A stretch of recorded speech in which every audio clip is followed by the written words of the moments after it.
Great. Okay, got it. Fatima, what does NOYS stand for? National Organizations of Youth Safety. Okay. Okay.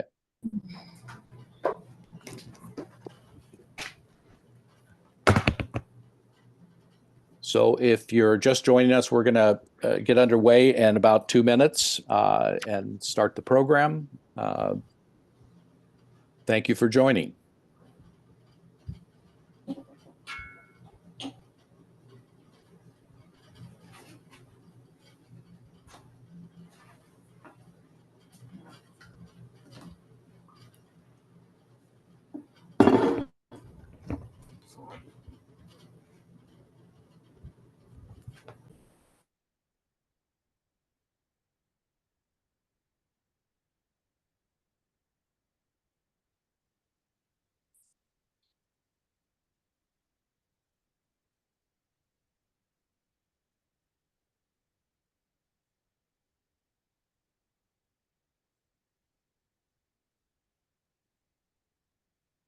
We're going to give it another minute and get underway.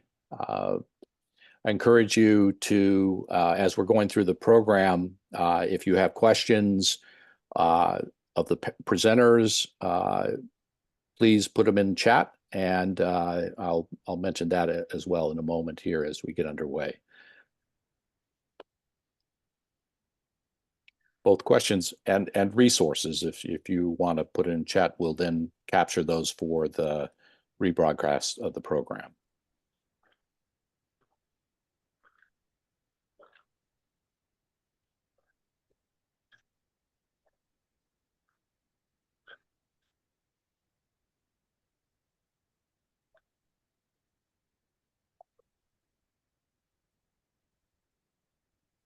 Okay. I think we're ready to get underway. Thank you all for coming on. Hoping we'll have a few more coming on in the next several minutes, but I want to just go ahead and get underway so to capture the valuable lessons learned, et cetera, from the Tampa Heights Junior Civic Association and the stories therein. Welcome to the Florida Civic Advance webinar series highlighting some civic health initiatives around the state and across the country. Today, we're going to focus on the program involved in the Tampa Heights area in Tampa Bay, and focusing both on the broader Civic Association in Tampa Heights, but also in particular targeting the Junior Civic Association that was created under the auspices of the association at large. So we are committed to trying to advance the civic health in all of Florida's communities, and it is a tall order, as I'll demonstrate in a moment. But first of all, I'll do some housekeeping. So if you can place your device on mute, and we'll have a Q&A approximately 15 minutes before the program ends, and we'll take your questions if we haven't answered them already, and allow you to openly discuss with the presenters.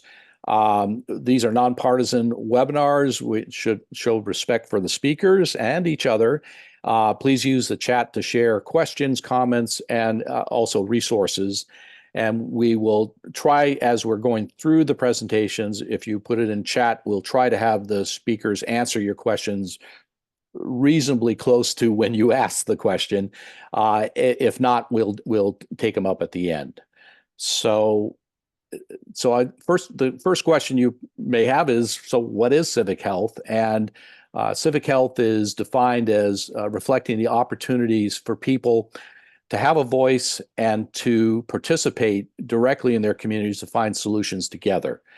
And we know from research that when there are strong indicators of civic health in a community, these are the really positive results: higher employment rates, stronger schools, better physical health, longer lives, healthier, longer lives, accessible civic gathering places and libraries and parks, and more responsive local governments. So these are the ways in which the social sciences looked at how civic health is important.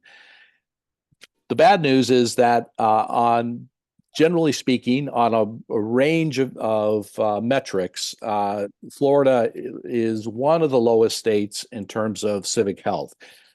We're the third largest state in the country, but rank among the lowest in terms of civic health. We have consistently been, and these are 2015, 2013, we have the 2017, 2019, and 2021, and they look about almost exactly the same. So 50th in volunteering among the 50 states, 49th in belonging to a civic organization, 50th in donating to charity, 50th in helping neighbors fix a problem, and 50th in attending public meetings.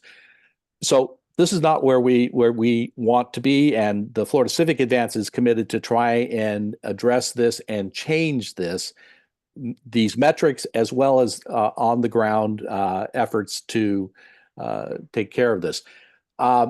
This is our broad framework. It's up on our website. I'm not going to read you this, but I'll just highlight that our values are transparency, collaboration, dialogue, equity, justice, and fairness, and accountability. And we then have programmatic priorities, in particular, trying to support civic health and community measurements for leading to actions in a community to address any of the civic gaps.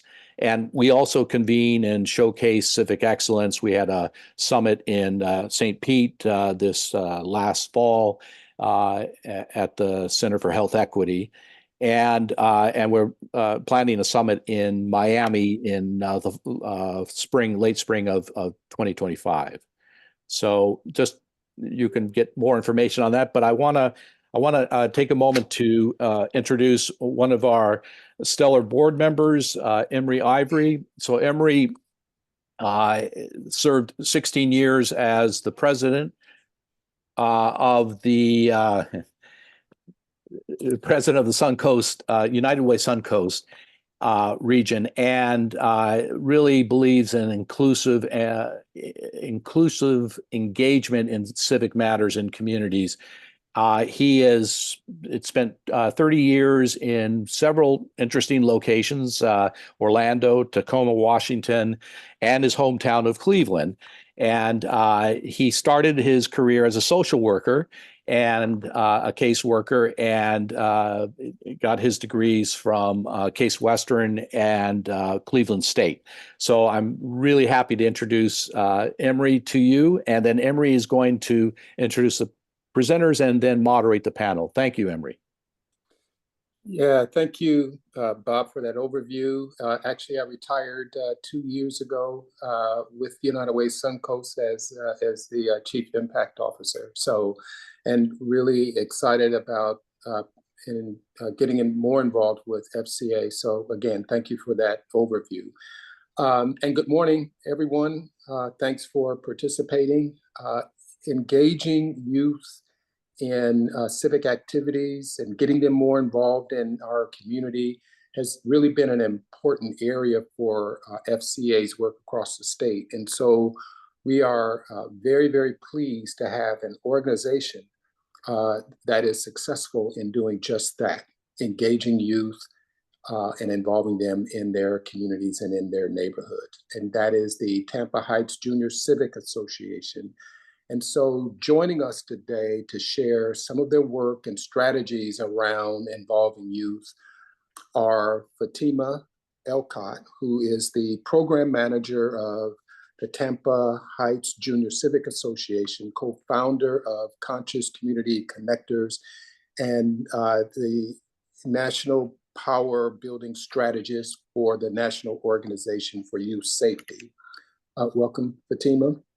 We also have Naya Young, who is the executive director of the Tampa Heights Junior Civic Association and co-founder of Conscious Community Connectors.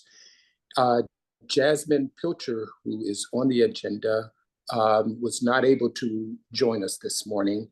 but Fatima and Naya will share some of the comments and some of her remarks with you. So with that, I'm going to turn it over to Fatima and Naya. Thank you for joining us. Thank you so much, Emery. Thank you. Thank you. Well, good morning, everybody. Thank you guys so much for joining us. This is awesome. Thank you, Bob and Emery. Thank you for that awesome introduction. So my name is Naya Young. I'm Executive Director for Tampa Heights Junior Civic Association. And we have prepared a really great presentation for you all today. The THJCA impact, how the spark of one community activist, who we're going to talk about, impacted generations, shaped the neighborhood, and has improved civic health. And that's us. Miss Lena Young Green, she has had a very, very deep commitment to Tampa Heights, to this community in her neighborhood for many, many years, over 40 years. She has successfully spearheaded and led many community initiatives. Just, to name a few, she has been a part of, advocating against the I-275 expansion with the Stop TBX movement, which actually had some of our kids involved as well, where we got to take them down to City Hall and they got to talk about, and advocate for the space and talk about why, there are better ways for transportation. And it's so cool because they got that experience, that civic experience. She has advocated for authorization to build community gardens on public right-of-ways.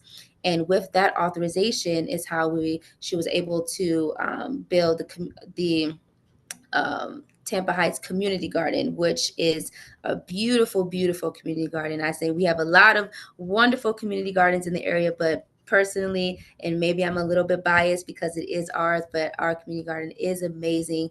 It is so beautiful. Our kids actually have plots in the garden as well that they tend to. So it's really just, it's amazing. She is the founder of the Tampa Heights Community Garden. She built and co-founded the Coalition of Community Gardens Tampa Bay, and that encompasses 4 counties. She's a co-founder of the Green Artery, which developed trails connecting green spaces and art. And that connects over about 20 neighborhoods, the Green Artery. She helped write the Tampa Heights Neighborhood Plan in 1996, which is actually the first neighborhood plan in the city of Tampa. And it's so cool because we actually still have, those plans, the original plans from way back then when, those community members came together and did that community plan. So it's really nice to have it right here and in the flesh and seeing some of those things come to fruition. And she's also worked with the Tampa Heights Civic Association to create the Tampa Heights neighborhood plan. But also she's worked on getting an overlay district, which implemented zoning changes for walkability, density, and historic preservation and diverse housing options, which again was all part of that Tampa Heights neighborhood plan. Next slide. So creation of THJCA. If you're familiar with the Tampa area, or if you've been in Tampa before, you may have seen us where we are currently located. We've been here in this space for about 14 years now, I think 14 or 15 years. We are located right on the corner of Palm and Lamar Avenue. I love this space. Myself and Fatima would like to call it a spirit space, as it really is. It's truly an amazing space to be in. The building that we sit in is actually a historic building. It's been around for over 100 years. And so it is so, so near and dear to us. And we got the building and restored it. And it was truly a community effort. The kids and their parents and neighbors, everyone really came together to make this space the community space that we all envision. So initially, when first moving into the Tampa Heights area, my grandmother, well, now that is my grandmother. I forgot to mention that part. But she was a part of the Tampa Heights Civic Association, which is kind of like the parent organization. And so it was more focused on adults. And so she had, my dad and his siblings or my uncles. And my grandmother, she's always been, we're getting the kids involved in everything. And so she would go to the Civic Association meetings, and she would take, her sons, and, kids are like, what is this? This is not what we want to be a part of. And so she, went to the Board of Civic Association and said, I think we need a junior civic association. So specifically focused on children in the neighborhood, in addition to exposing them, to civic engagement and getting them a part of that process, but also making sure that we are getting the needs of the community. So that's after school programming, summer programming, all different types of programming for kids. And so in 1996 is when we established THJCA to provide youth-centric programming to provide holistic civic engagement. And it's just a little bit, we're a grassroots resident-led organization central to Tampa Heights, but we have been expanding all over. So we're all through Hillsborough County, which is amazing.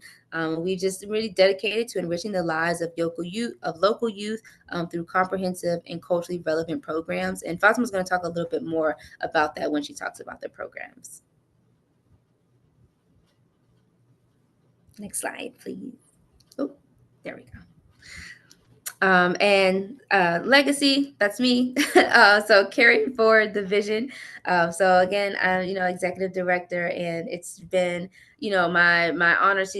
All those things I read over, some of the origins, that's just a little tiny piece. She's done so many things. So they're very, very big shoes to fill.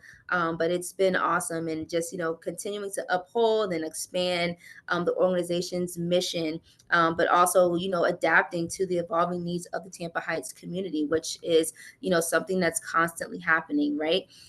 So we've been having these ongoing services for, what we call wraparound services. And the reason we call it wraparound services is because we want to wrap around a child's entire life. So we're not just working with the child, we're, working with the parents. What can we do to provide, what do the parents need? Because we want to make sure that what's happening at home is, carries over into school and, into neighborhoods. So it's a full, wraparound program. And adapting and partnering, so continuously evolving to meet the neighborhood changes and collaborating with other organizations to support those families. So again, providing that wraparound. If something that we can't do, we love community partners, so we may not be able to do it, but maybe we can, provide you with the contact for a community partner that can. And I'm gonna pass it on to Fatima to talk about programs. Well, thank you, Naya. That was gorgeous. I have heard that story many times from both you and your grandmother, and I still was cheesing bigger than my face could handle. My cheeks started hurting a little bit just because it's that rooted why, and the reason why. I mean, we had a grad student that worked with us on doing a lot of archiving, and I was catching up with her the other day, and we was like, I can just picture Miss Lena sitting in her, office with her bungee jump cord, chair that she likes to sit on because it's just perfect for her day in and day out with perfect posture on her computer. And it's just that, image and icon of the legacy that your grandmother has left, and the legacy that you continue to carry on, is something that viscerally is felt when you're in our spirit space. When you're there, you can feel it. When I drive by the building at night, I'm like, oh, Miss Lena's probably in there working something. So I just want to really, thank you for sharing that. And I hope, if anybody's local to the Tampa area, we're always there. The building's open. It's used for event venues as well. So just check it out. It's definitely something that's central to Tampa. You've passed it by. It's right next to 275. But because it is right next to 275, we have to be very intentional with our programs. So we, as Naya said, when the organization was started, it was very place-based. A lot of the families lived in some of the affordable housing projects that were nearby, walkable distance. The schools were within walking distance. Downtown was not too safe to walk to, but you could figure it out if you needed to. There was some options. So that's been the legacy for the past, I would say, Naya, like 25 years of the organization has been able to just, be rooted in Tampa Heights as a neighborhood and work with Tampa Heights families.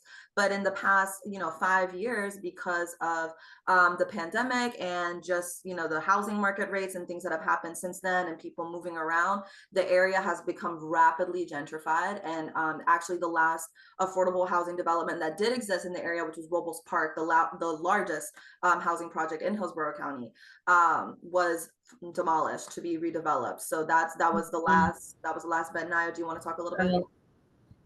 About 1,500 residents in there. Lived in Robles Park, and they've all had to been displaced, with some with the voucher program, some without, some moving as far as Zephyr Hills, to Waimama, Ruskin. So it's been something that in the past couple of years, THJCA has really had to hunker down, think strategically of how do we, continue the mission of wrapping around these families that some of them have been involved with Tampa Heights Junior Civic Association for generations. We have parents that are bringing their children back. How do we maintain those deep relationships that we know are so important for true civic health and opportunities for communities to come together when they can't live in the neighborhood anymore? So our programs have always been based in these things. These are our core components. It's always been holistic. It's always been wraparound. But in the past 2 years, we've really taken it up a notch and making sure that we're really harnessing, health, wellness, the arts, especially in this cultural representation and historic preservation as an attractor to keep our families coming back and feeling like they have something that they belong to, even if they can't be where they've physically resided before. So that's a little bit, I won't, read off the slide, but civic engagement is at our core. That's why we were so excited about this opportunity to speak with you guys. I mean, if Miss Lena was here, she would say that herself, everything that we bring it back to civic engagement. So that's very important. We always make sure that the students, like Naya mentioned with the Stop TVX movement, go and directly advocate with elected officials and have that experience of speaking on a mic and public speaking and getting your 3 minutes and sometimes not getting an answer that you're looking for, and how to deal with that and not feel discouraged. That's a real big part in civic engagement. And also as well, like, how do they create their own ways that they want to be involved? So they have done PSAs to encourage people to recycle with TikToks. They have done SWOT analyses, strengths, weaknesses, opportunities, and threats analyses in their neighborhoods after doing walking audits with professional planners and told them, things that they want to see in their neighborhood, and it directly advocated that way. So we're always really creative on making sure that somehow, some way, our students are able to connect and advocate for what they want to see. Last flex that I'll throw for them is that they also worked on a community benefits agreement, actually, with a developer in Tampa Heights. That was one of their latest endeavors. So they sat down with a developer face to face and had some hard questions. I remember, I'll never forget, one of our students looked that developer right in her face and said, well, people like you come into our neighborhood all the time and make spaces that we are not allowed to go in. So if I'm telling you I want a pool, will I be able to come to that pool? Because you could put a pool and not allow me access to. And she handled it, you know what I mean? They were able to have that rapport. So not only did the developer see, hey, I'm making good money coming in and doing this project, but also there's people who live here and I should have that kind of connection as I come in. But also the students got to directly advocate with somebody that's doing direct impact in their environment, one of the biggest change agents, to be honest. So that's my little tirade about their civic engagement. We're really passionate about that. And of course, the family bonding, as Naya said, we can do all we can and after school and sometimes in school as well. But if it's not carried through in the house, if the parents are not being the stewards, they are the first place where a child learns what it means to be a successful adult, what it means to be civically engaged. So we always make sure that the families are involved in our cultural events and knowing what the students are doing, coming on the field trips with us so that they can also have the opportunity to speak and advocate if they want to. And then encouraging entrepreneurship for the families as well. So hopefully that's one of our long-term strategies, that if that can happen, maybe the families will be able to afford to live. And the new housing projects that are coming up in the next 2 years that will be affordable for medium income. All these things are what we try to maintain into our programs and making sure that our families and children feel prepared and connected. But we can go to the next slide. So I want to talk about this before I kept going in, because I did mention the displacement, but I think this visual is really effective. And to be honest, this is not the most up-to-date data. I think the last time that Naya did this analysis was 2 years ago. So I think it's it's gotten a lot more, especially with the closing of Robles Park. This displacement has been more drastic, but you can see in the red, that is where the original 7 schools of our students went to in THJCA. And I think over the span of a year or 2 years, these are over 40 schools that they have been displaced throughout the county. And you can see just in those pink dots the difference, especially when we start talking about our communities that have been used to living in inner cities with a different type of environment and access and built environment, to now living in rural areas where there is no access to transportation at all. So that's something that, again, we've been really trying to figure out. And Ms. Lena went to a conference and came back with this term placekeeping that now has become way more mainstream in the urban planning world, and I love to see it as a transition from the term placemaking. So that's something that Ms. Lena has been really adamant of making sure that our programs are rooted in this term of placekeeping, because we are keeping our place, our space, our spirit space for these families to come back to. And I talked about it a little bit before in the previous slide, but that cultural art component is actually something that we've been having a lot of fun in the past year with THJCA. We actually have co-founded the Tampa Heights Legacy Ensemble with some members of the Straz Center and Dance Tampa Bay. So some really awesome artists have come together to use choreography and song that all originally written to tell the histories of Tampa Heights. So not only has that been a cool event to invite our families to come back to, but it's been something that the new residents in the area have come to as well. And it's been this kind of impromptu magical space for, you know, old and new residents to come together and all learn about the history, you know, past and current. And our students have been involved in that as well. They also have done a big historic preservation effort that I'll talk to you about Jasmine slides, because she is really our spearhead and doing anything related to historic preservation in Tampa Heights and making sure that we capture those stories.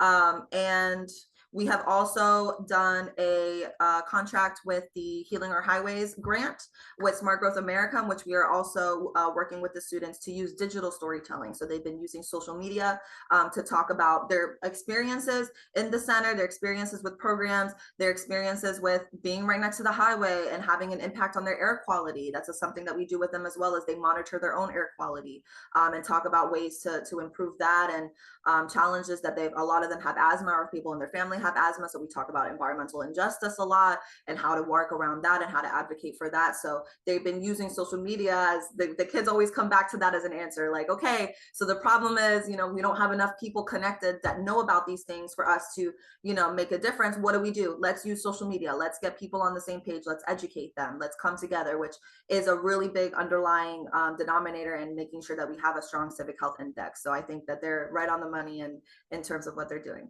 Next slide, please.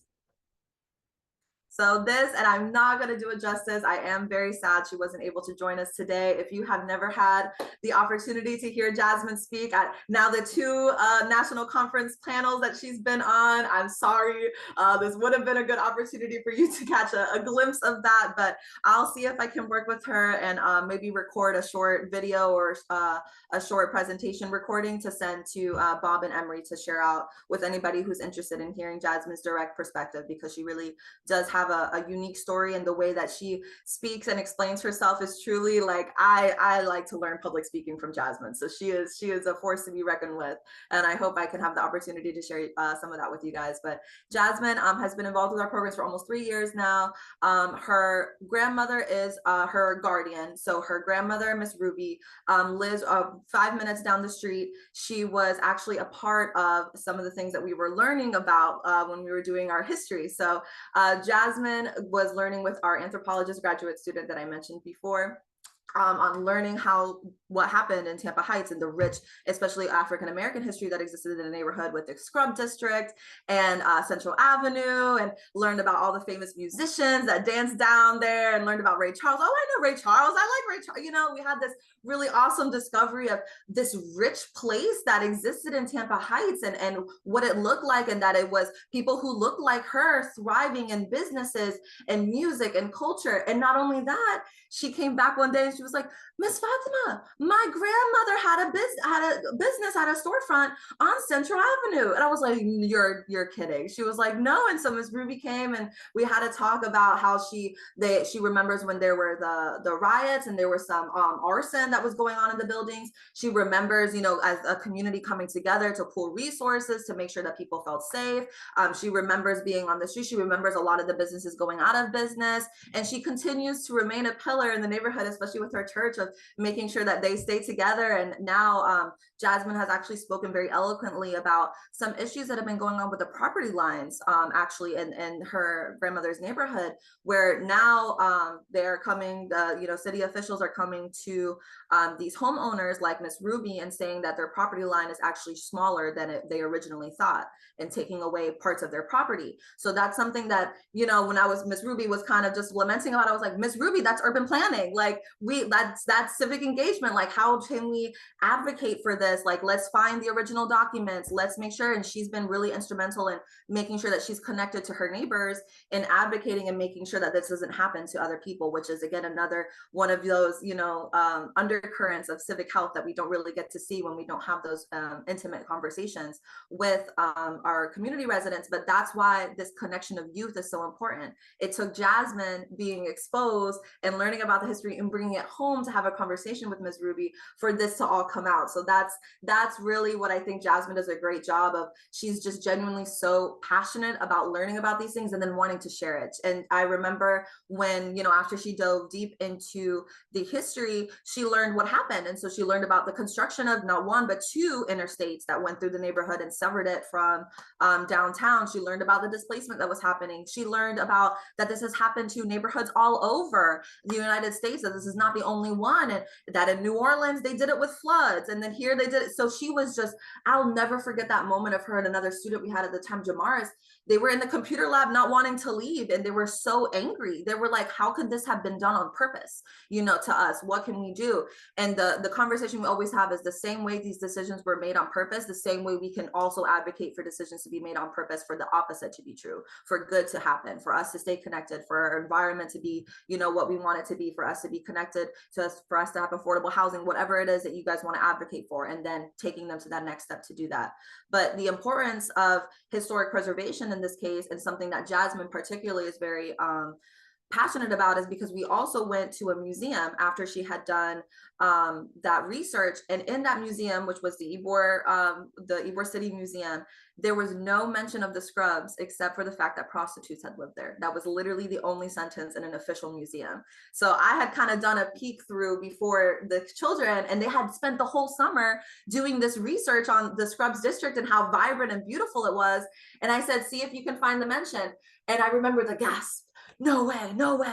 I was like, what'd you guys find? This is all they said, Miss Fatima. There's no way. There's no way. There was so much more to that. And exactly the point, exactly why we need to take the time to learn about our neighborhood, about the people, talk with who live there. And they wrote a letter, you know, saying that they wanted to have more representation. And then they actually went and spoke with their Board of County Commissioners to advocate for a Center for History and Cultural, a celebration of the African-American culture in Tampa that has not been done before. And that's something that the commissioner is actually working. She was already kind of brewing that on the side, but it was good timing with us for the students to advocate for the time those plans started to come to the public. So they felt like they really had, you know, a big impact in advocating for a new center and museum. So all of that to just share a glimmer of some of the things that Jasmine herself has been kind of at the spearhead for.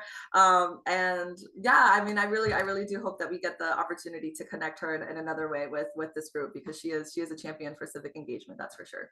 Next slide, please.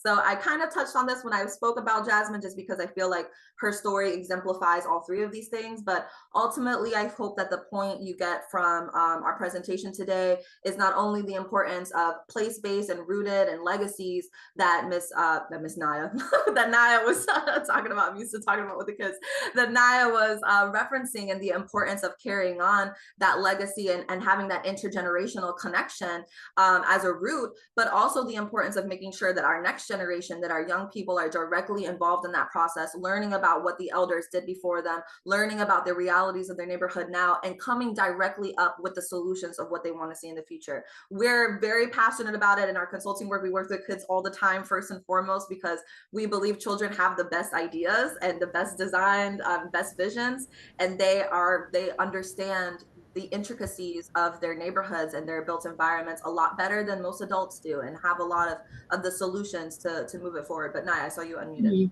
Now, just to add to your point, also, in when my grandmother was creating the organization, she is very, very, very big on youth and engagement, and just having youth involved in everything. I think that sometimes, you have this disconnect between, older generations and younger generations. And she's one of those people. I was just having a conversation with her yesterday when I showed her this PowerPoint. She was like, "What did you use to do this?" So we got into this whole conversation about Canva. So she's very big on what is new, what is innovative, and always, always, I mean, she gets so excited when she hears about, the things that we're doing with the kids and seeing the kids. And so she is very, very big on, putting the youth at the forefront of everything. And again, Fatima and I, we work with kids. I'm executive director, but I work with the kids too, which I enjoy because I get to see, I'm very much involved in everything that they do. And what we have learned is they have so much insight.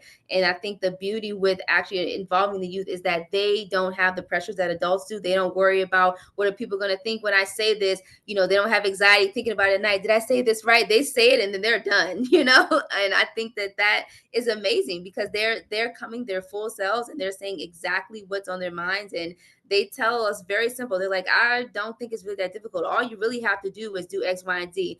And, we're sitting and all these adults and they're like, "It really is that easy." And the kids are like, "Duh." And when you think about it, it really is that easy. And so just to kind of piggyback off of Fatima, it really, really the impact of youth. And I don't think we give them enough credit. And they have lots of ideas. And if you, guide them and give them the tools that they need, they can really, really, it sounds extremely cliche, but really change the world. Really, they have so many great ideas.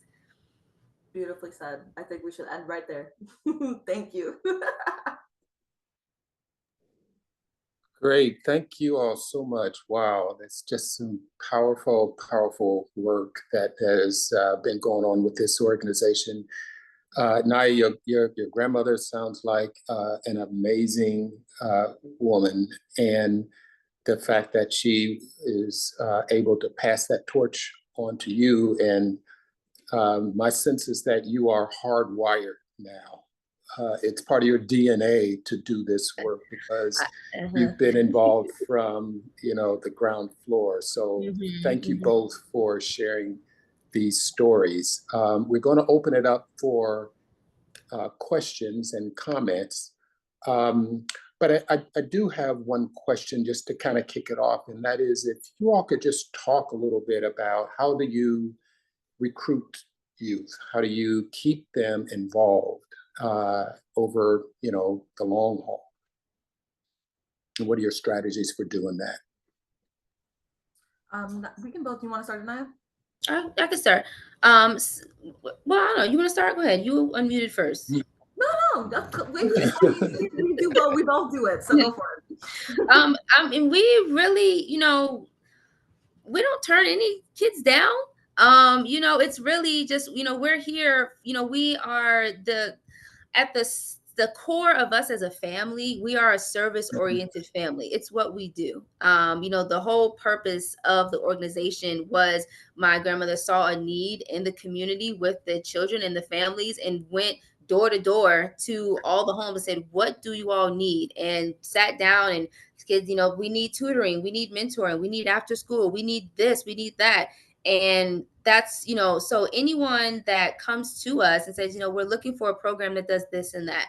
Well, this is what we do offer. And again, like I was saying earlier, we have, community partners, and we are not, we are never going to be like, oh, this is our territory, only us can be in Tampa Heights. We are never ever like that. And I think I think you actually do yourself and the neighborhood and the children a disservice by that. So anything that we can't do, we always say, well, there's this organization in this area that does this. You should, try them out. But in terms of, us, we have children. And I think that we've just grown, a really great rapport with our families, and we are very, I mean, we're true to what we do, and we're our heart is there, our intent is there, and we really just want to do this work. And so I think that resonates with families. And so they bring, their children back. And then we have our younger students that we have our programs with, but we also have a coordinator that works with high school students as well. And so you're able to see some of those students that transition from, maybe they come in middle school, but once they get to high school, they're still working with us, with our coordinator, if they're going to, one of our high schools, or, even if they're not here with us every day, we always extend, we're having a college tour. If you haven't been with us in 5 years, that's fine. Are you, you want to go on this college tour with the events that we have? That is not, include like everyone. We send it out to everybody, and we tell all of our families the beauty and, where we are, myself, my grandmother, we're still in the neighborhood. And so a lot of the families, we still see sometimes. So we're able to tell them, hey, what's going on? We connect that way. We have families that have moved to other states, but we still have their numbers. And so we connect with them, because that's just, we're really just, we're in the weeds. This is just what we do. It's what we love. And we really care about the community and the children. So, it's really just come to us and, hey, do you all have any programs for this? Or can I bring my kid for this? Come on in and see. Yeah, I think that was perfectly said. And I think, Naya, what you touched on of like the personal relationships and the deep relationships, I think is what's important. Like, we have all parents on my personal cell phone. I get a lot of happy Thanksgiving, Merry Christmas from all of them. Like, we're on that kind of a level where things happen. Hey, we have this webinar, we have an opportunity. Is it's okay to come in?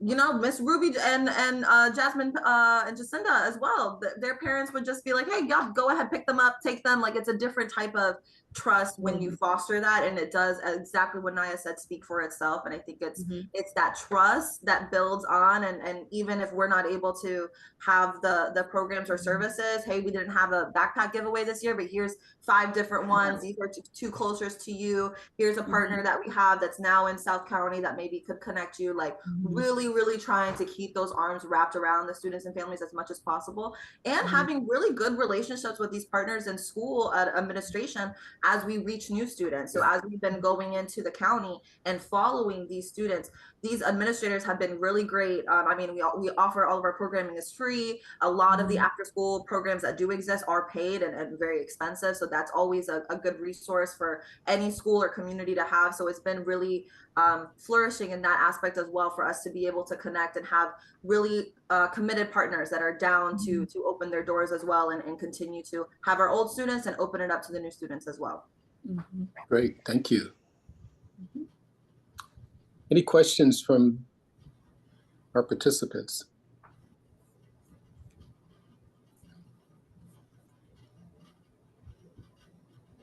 Okay, well, I do have another question. So the Tampa Heights community has really gone through, and y'all mentioned that, it's really gone through a lot of change, certainly in 40 years, but even in the 15, 16 years that I've lived in this area, I've just seen a lot of changes. And so it just seems that organizations like yours with communities, neighborhoods that are going through so much change becomes even more important. So can you talk about some of the changes, and you again touched on it, but how you and your organization has had to change or evolve as you have witnessed and been part of those community changes? You want to take it, Fatima? Yeah, I think that's been the age-old question. It's kind of been it's been a process of a spiral, you know, I think of is where we've been, where we kind of go around and it gets deeper as we try to really understand all the intricacies of the changes. I think that's been a big part of the process, is understanding what's driving this and how to follow. I don't know, to be honest, besides what we presented, I feel like has really been our attempt right now. But And then I would add to that also, I think the beauty in that is, you know, opportunity one. And then two, the what my again, I think, you know, my grandmother is a very strategic person. And so the way that she has, you know, curated the programming and how we do things at THJCA, it doesn't have to necessarily stay central. So we are able to kind of take this our programming kind of like as a package, right? And say, okay, we have a lot of students out in this area. You know, who can we find to partner with or get grants from so that we can take THJCA and we can put it over here. We can take, you know, this program and put it over here. And so that's something that before we didn't have to do so much, but now we're definitely exploring that. And it's something we actually have a program out in Town and Country, which we didn't have before, but we have kids out there. And so we have a program, and it's with a partnership with the school, and it's an amazing partnership. And the program has flourished so much. And so that is something I think has really been really awesome, is that if you're in this area, we have something for you, but if you're out here, we can do this as well. And so just getting more partners, you know, and more, you know, grant opportunities so that we can continue to expand into those areas. Great, thank you. So we do have a question in the chat from Rama. I believe that's how you pronounce your name. But the question is, I know this was mostly based on getting youth involved, but have you ever struggled with groups of older people who resent the growth of their cities? And then she says that she remembers working in Hernando County when the demographics were changing and the city was growing. Oh, yeah. Yeah, I think it's when you work with communities all the time, you get the range. I think that's beautiful about diverse communities. And even though we are talking about you know, Tampa Heights being very rooted in African American culture and history, it is a very diverse community and always has been. And Miss Lena talks about that a lot. And so there definitely is there's a mix of perspectives and things that people want to see. But I think for us, the important part is being able to have that dialogue, sitting across from somebody who may not only think differently from you, may be a completely different age from you, it's a completely different culture, but being able to come together to a consensus is what we believe is what the democratic process is about. That's the whole point of being, you know, a diverse community, is being able to bring in all those different viewpoints and come together with something that may not make everybody happy, but at least find something that everybody's okay with, right? That's the game. So we always, even with the kids, we have that in a micro way, like, you guys both want X, Y, or Z, what's the like really thinking through these things, because you're not going to get along with everybody all the time. So I think it is a struggle. I think in our work, you know, beyond THJCA, it's always about finding the human and the person that you're connecting with. And to be honest, it's gotten us this far. And of course, things happen, but I don't think we've ever had a time or an opportunity that you couldn't find something, right? There's something that somebody's passionate about, that they do care about. If somebody resents the growth of their cities, I hear you want to preserve history and culture. Let's talk about that. And that's been, you know, the other side of what we've been doing lately. And sometimes I know me and Naya talk about it a lot, where it almost feels like, dang, you know, if we can't control the changes, at least let's preserve and make sure that they knew who was here, you know. And that's something that at the latest conference that students talked about, Jacinda talked about one of the housing projects she lived in next to Blake, when they did that highway expansion, that's grazed over Emory. I'm sure you remember I think it's like the new Presbyterian homes at the village over there.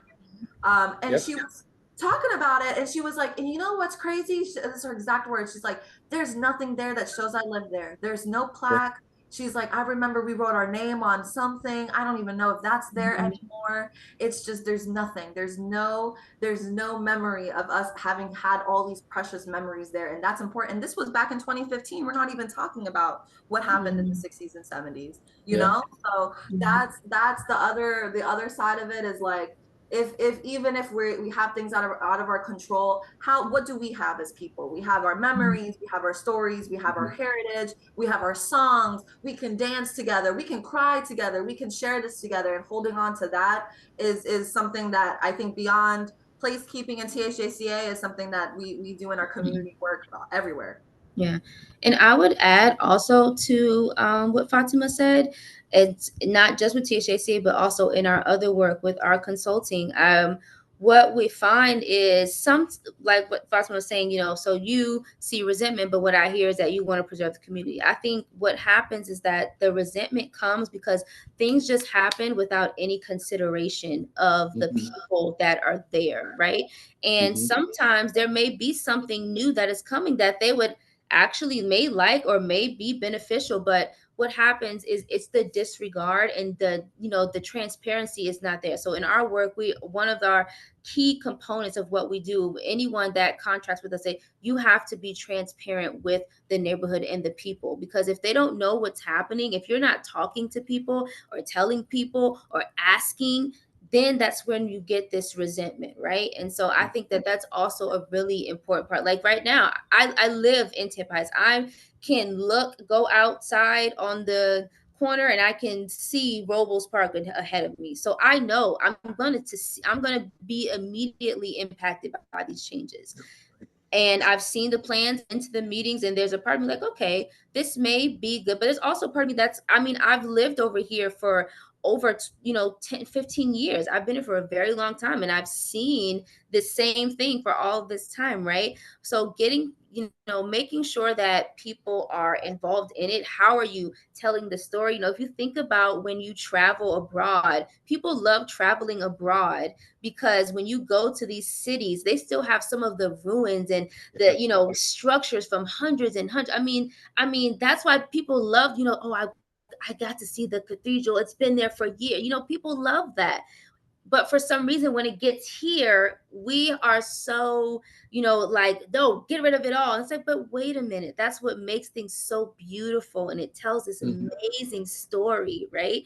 And so I think that is also where that resentment comes in, is because it's the disregard, our transparency, right? And just that lack of communication and seeing the human in someone. I think those are things that we really just have to be more intentional about bringing when we are thinking of these projects and developing and different things like that.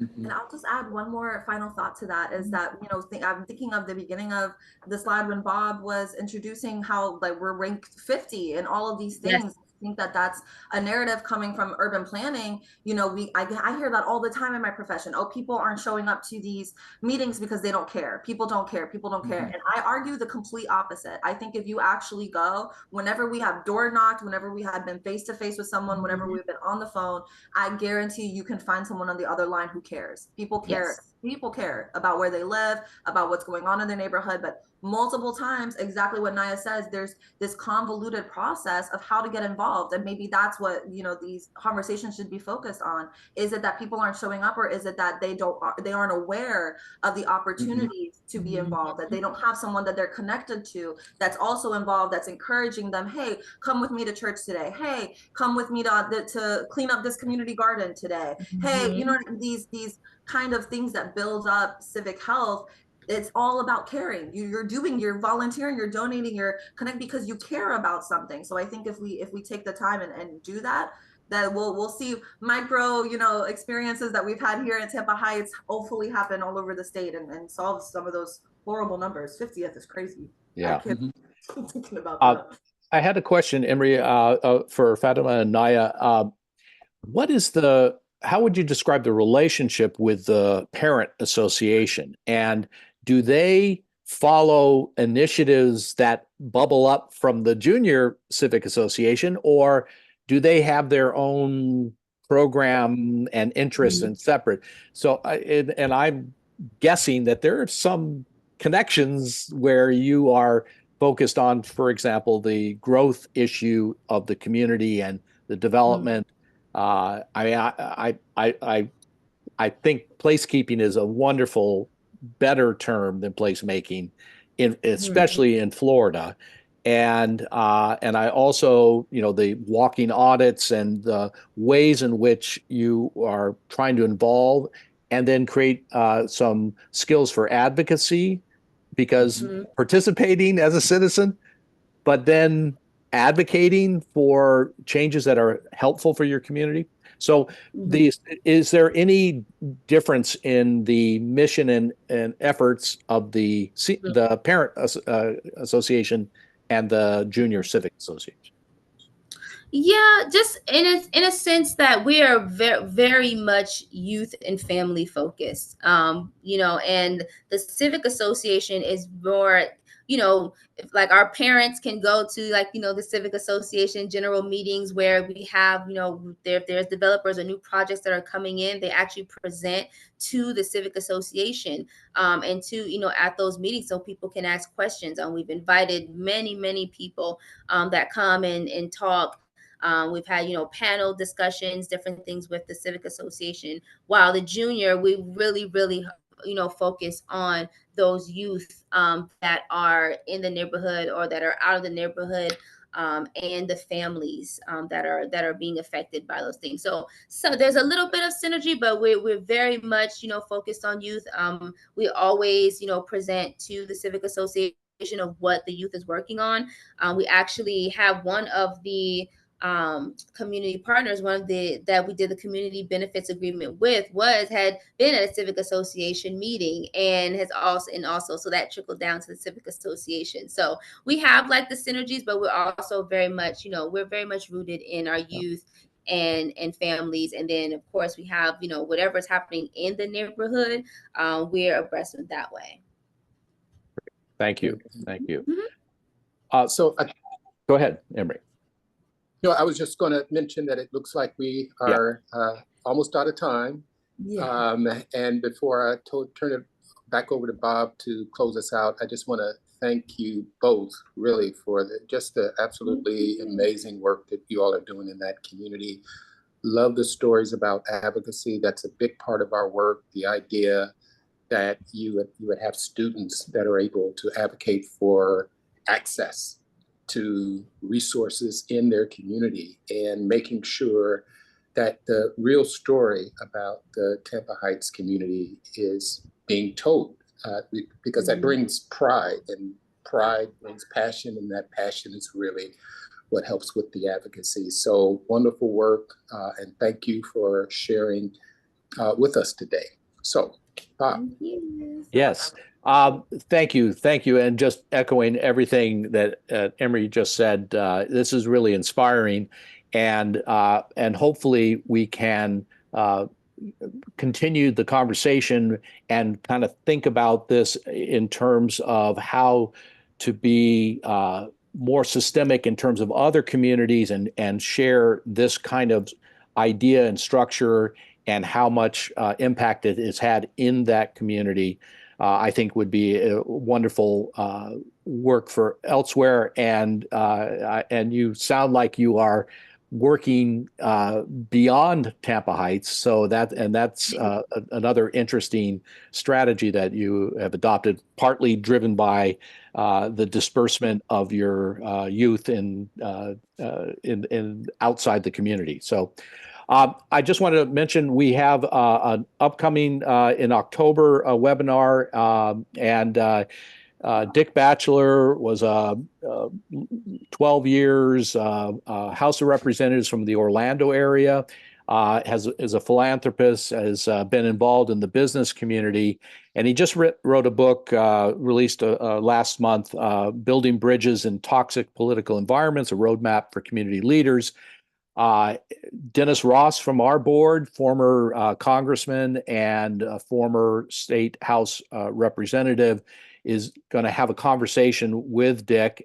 This is a D and an R, and but we're hoping that those labels will not be important for how the ideas that can be offered for community leaders.